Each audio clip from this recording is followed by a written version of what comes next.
कहानी का टाइटल है भविष्यवाणी। गोपाल भांड़ की लिखी हुई कहानी। गोपाल भांड़ बचपन से ही प्रखर बुद्धि का था। साहस और पराक्रम की उसमें कमी नहीं थी। दीन दुखियों को देखकर द्रवित हो जाना और उनकी सहायता के लिए तत्पर हो जाना उसका स्वभाव था। एक बार गोपाल को उसकी माँ मेला घुमाने के लिए ले गई। गोपाल गांव से पहली बार निकला था। उसे अनेक ऐसी चीजें देखने को मिली जिन्हें उसने पहले कभी नहीं देखा था। उसने पहली बार शहर की चौड़ी सड़कें देखी। कई सड़कें ऐसी थी जिन पर ईंट और पत्थर के चौकोर टुकड़े बिछाए गए थे। धूप में ये सड़कें तप सी जाती। गोपाल भांड़ और उसकी माँ नंगे पांव थे। ऐसे भी उस जमाने में जूते जमींदार साहूकार राजा महाराजा आदि पहनते थे। गोपाल का मन चिकनी सड़क पर सरपट भागने को हो रहा था, मगर धूप के कारण तपती सड़क पर पाँव रखने पर उसके तलवे जलते से महसूस होते। गोपाल की बेचैनी और उसकी हसरत दोनों को उसकी माँ समझ रही थी। अपना आंचल गोपाल के सिर पर रखते हुए उसने बहुत प्यार से उससे कहा, बेटा, सड़क के दोनों किनारों को देखो, कितने अच्छे सायेदार पेड़ लगे हुए हैं। ये पेड़ इसलिए ही लगाए गए हैं कि इस सड़क से गुजरने वाले पैदल यात्रियों को इन पेड़ों की छाया मिल सके। तुम सड़क के बीच में चल रहे हो, जिसके कारण तुम्हारे पैर में जलन हो रही है। किनारे किनारे चलो, जहाँ कच्ची मिट्टी वाली राह है। यह कच्ची मिट्टी वाली राह ही पैदल चलने वालों के लिए है। नहीं माँ, मैं थोड़ी देर इस सड़क पर और चलूंगा। गोपाल बाल सुलभ जिद में मचल कर बोला। असल में पहली बार गांव से बाहर आने के कारण वह एक अजीब से उमंग का अनुभव कर रहा था। थोड़ी ही देर बाद उसे पीछे से हटो हटो की आवाज सुनाई दी। उसकी माँ ने उसका हाथ पकड़कर झटके से उसे पक्की सड़क से कच्ची सड़क पर खींच लिया। गोपाल ने आश्चर्य से पक्की सड़क की ओर देखा, जिस पर अविचार कहार एक खुली पालकी में एक मोटे से आदमी को बैठा है तेज कदमों से लगभग दौड़ते हुए चले जा रहे थे। चारों हाँफ रहे थे और पसीने से तरबतर हो रहे थे। उन्हें देखकर गोपाल ने आश्चर्य से अपनी माँ से पूछा, यह क्या है माँ? माँ ने उसे बताया, गोपाल, यह पालकी है। पालकी में कोई पैसे वाला आदमी ही बैठता है, जैसे जमींदार साहूकार आदि। छे, कितने गंदे होते हैं ये जमींदार साहूकार। आदमी की सवारी करते हैं और कहते हैं कि पालकी पर सवार है। गोपाल ने तपाक से कहा। उसकी माँ अपने बेटे की बात सुनकर दंग रह गई और इधर उधर देखने लगी कि कहीं किसी ने उसकी बातें सुन तो नहीं ली। चुप रहो गोपाल, ऐसे नहीं बोलते हैं। जो लोग पालकी उठाए हुए हैं वे मुफ्त में थोड़े ही पालकी उठा कर दौड़ रहे हैं। इन्हें इस काम के लिए मेहनताना भी तो मिलेगा। यही इनकी आजीविका का साधन है, यही इनका काम है। माँ ने गोपाल को समझाया, मगर गोपाल को माँ की बात से कोई संतुष्टि नहीं हुई। उसने फिर कहा, लेकिन माँ, ये कुछ और भी तो कर सकते थे। यदि आदमी को जानवर की तरह इस्तेमाल करने की प्रवृत्ति न होती। चुप रह, माँ ने गोपाल को झिड़क दिया। डेढ़ बीता का है, अभी से इतनी बड़ी बड़ी बातें किया करता है।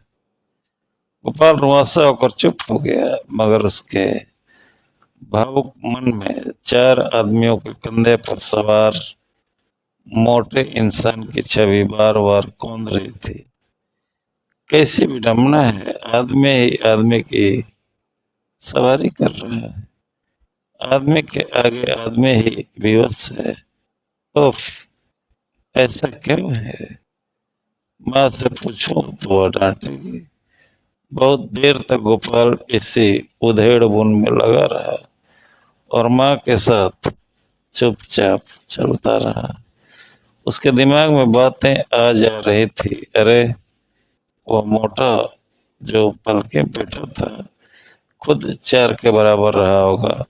उसे ढूंढने वाले मजदूर तो बेचारे दुबले पतले थे, पसीने से नहाए हांफते कांपते बढ़े जा रहे थे। उनकी हालत क्या उस मोटे को दिखाई नहीं दे रही थी? गोपाल के बाल मन में इस तरह के भाव आ जा रहे थे। गोपाल की माँ के साथ चलना देर तक किसी बिंदु पर सोचता रहा और स्वगत ढंग से खुद को समझाता कि जब मैं बड़ा हो जाऊंगा तब ऐसी दुनिया बनाऊंगा जिसमें आदमी की सवारी आदमी नहीं करेगा। यह विचार आते ही गोपाल अस्वस्थ सा हो गया और फिर शहर के मंजर में उसका मन रमने लगा। शहर करीब आने पर इस पक्की सड़क से इक्का दुक्का घुड़सवार भी गुजरते दिखे। उन्हें देखकर गोपाल को बहुत आनंद आता और मन ही मन सोचता कि वह जब बड़ा हो जाएगा तो वह भी घोड़े पर बैठेगा, लाल नहीं सफेद घोड़े पर। सफेद घोड़ा कितना अच्छा लगता है। एक बार रामदीन की बहन की शादी में गांव में भी तो आया था सफेद घोड़ा, नहीं घोड़ा नहीं सफेद घोड़ी थी, इस पर दूल्हा सवार था। अचानक गोपाल ने माँ से पूछा, माँ मेले में घोड़ा भी होगा ना? हाँ बेटा, घोड़ा भी होगा और हाथी भी, गाय और बैल भी, कबूतर और तोता भी, मैना भी। उसकी माँ ने उसे लाड़ में डूबी आवाज में कहा। दरअसल गोपाल को झिड़कने के बाद से वह भी अफसोस कर रही थी कि बेकार डांट दिया बच्चे को। ठीक ही तो कह रहा था, मगर न डांटती तो ऐसी बात करने की उसे आदत पड़ जाती। जमाना खराब है, कहीं किसी बड़े आदमी के कान में उसकी बातें पड़ जाए तो राम करे न, राम न करे कभी ऐसा हो। ये बड़े लोग होते बड़े अजीब हैं, चिकनी चुपड़ी बतियाएंगे मगर इनकी बिरकुटी तनते देर नहीं लगती। जब तक बेगार करते रहो तब तक मेहरबान दिखेंगे, काम निकल जाए तो फिर तू कौन और मैं कौन पहचानने तक से कर देते हैं इनकार। बड़े तोता चश्म होते हैं ये लोग। लोग चाहे जमींदार हो चाहे साहूकार, देर तक यही सब सोचती रहती। गोपाल की माँ, तब गोपाल ने उससे सवाल किया तो उसकी निद्रा तंद्रा टूटी। शाम होने से पहले दोनों माँ बेटे मेला स्थल तक पहुंच गए। गोपाल की माँ ने एक छायादार वृक्ष के नीचे चादर बिछा ली और गोपाल से कहा, आ बेटा थोड़ा सुस्ता ले, फिर चलेंगे मेला देखने। गोपाल चादर पर बैठ गया। उसने माँ को देखा, वो थकी सी लग रही थी। उसने माँ से कहा, माँ तो जरा पैर फैला ले, मैं दाब देता हूँ, तुम्हारा पैर थक गया होगा। बाप रे, हम लोग सुबह से पैदल चल रहे हैं। गोपाल की माँ को अपने बेटे पर बहुत प्यार आया और उसने गोपाल को अपनी गोद में समेट लिया। गोपाल थका हुआ था। माँ की गोद में आने और सहलाए जाने से उसे नींद आने लगी और वह माँ की गोद में ही सो गया। गोपाल की माँ भी थकान मिटाने के लिए बेटे को गोद में चिपकाए वहीं लेट गई। थोड़ी ही देर में उसे भी नींद आ गई। एक अजीब से शोर के कारण उन दोनों की नींद खुल गई। शोर का कारण समझने के लिए गोपाल की माँ ने सड़क के दोनों ओर देखा। मेला जाने की राह में उसे एक हाथी जाता हुआ दिखा। हाथी पर एक मोटा आदमी बैठा हुआ था। हाथी के पीछे ग्रामीण बच्चों की भीड़ तालियां बजाते हुए चल रही थी। जब कभी भी हाथी अपने सूंड हिलाता या सूंड से कोई हरकत करता तो बच्चे शोर मचाने लगते। बच्चों के मुंह से हर अतिरेक में निकलने वाली आवाजों से पैदा हुए शोर के कारण ही उनकी नींद खुली थी। गोपाल ने भी हाथी की ओर देखा, मगर उनिंदा होने के कारण उसमें उसने कोई रुचि नहीं ली। अपनी माँ की गोद में सिर रखकर फिर लेट गया। गोपाल की माँ उसके सिर पर हाथ फेर रही थी। थोड़ी देर के बाद उसने बहुत प्यार से गोपाल से पूछा, बेटा रोटी खाएगा? एक रोटी खा ले, भूख लगी होगी तुझे। भूख लगी है ना? हाँ माँ, गोपाल ने कहा। गोपाल की माँ ने झोले से एक मसालेदार रोटी निकालकर गोपाल के हाथों में थमा दी और एक रोटी लेकर खुद भी खाने लगी। रोटी खा चुकने के बाद गोपाल ने कहा, माँ पानी। गोपाल की माँ ने कहा, चल बेटा, अब रास्ते में कहीं पानी मिल जाएगा। इतना बड़ा मेला है तो वहाँ प्याऊ तो होगा ही। रास्ते में न मिला तो मेले में मिल जाएगा। मेले का नाम सुनते ही गोपाल फिर बाल सुलभ उत्सुकता पैदा हो गई। प्यास भूल गया, माँ के साथ मेले की ओर बढ़ने लगा। मेला पहुंचकर उसकी माँ ने गोपाल को झूले पर बैठा दिया और देर तक उसने झूले का मजा लिया। फिर वे दोनों मेले में आए पशुओं को देखने गए। मेले में गोपाल ने पहली बार ऊंट देखा। माँ ने उसे बताया कि ऊंट को रेगिस्तान का जहाज कहते हैं। दरअसल रेगिस्तान बहुत विस्तृत बलुआ मैदान होता है, दूर तक बालू ही बालू, जिधर नजर दौड़ाओ उधर बालू। इस मैदान में अन्य जानवरों का चलना मुश्किल होता है, मगर ऊंट पतली और लंबी टांगे इस रेगिस्तान में आराम से चलते हैं।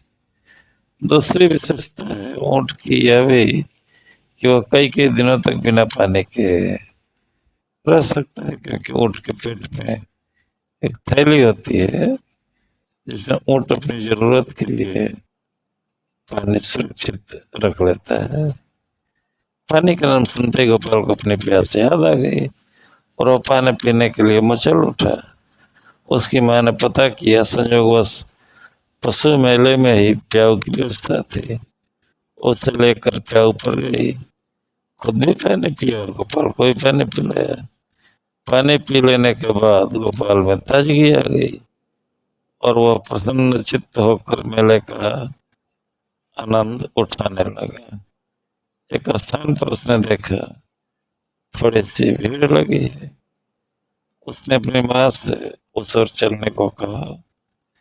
भीड़ के निकट पहुंचने पर उसने देखा एक मोटा आदमी एक हाथी पर सवार है और वह हाथी लकड़ी के भारी टुकड़ों को सूंड से उठाकर एक स्थान विशेष तक पहुंचा रहा है। भीड़ के लोग हाथी के काम को विस्मय से भाव से देख रहे थे। तभी किसी ने कहा, जरा मोटे को तो देखो। अभी वह कुछ आगे बोलता कि बगल में खड़े गोपाल ने तर्ज किया, ऊपर वाले मोटे को या नीचे वाले मोटे को? भीड़ ने बच्चे के मुंह से निकली यह बात सुनी तो सब के सब हंस पड़े, लेकिन गोपाल की माँ की भी कुटियां तन गई। आवेश में उसका हाथ उठा और गोपाल के गाल पर चट से एक तमाचा पड़ गया होता, मगर एक व्यक्ति ने गोपाल की माँ का हाथ पकड़ लिया। नहीं बहन नहीं, इस मासूम को मत मारो। तुम्हें नहीं मालूम कि तुम्हारे इस बच्चे में ईश्वर ने कैसी ऊर्जा भर दी है। मैं ज्योतिष शास्त्र का जानकार हूँ, तुम्हें बताता हूँ, याद रखना, यह बच्चा राजा से भी बड़ा समानता का व्यवहार करेगा।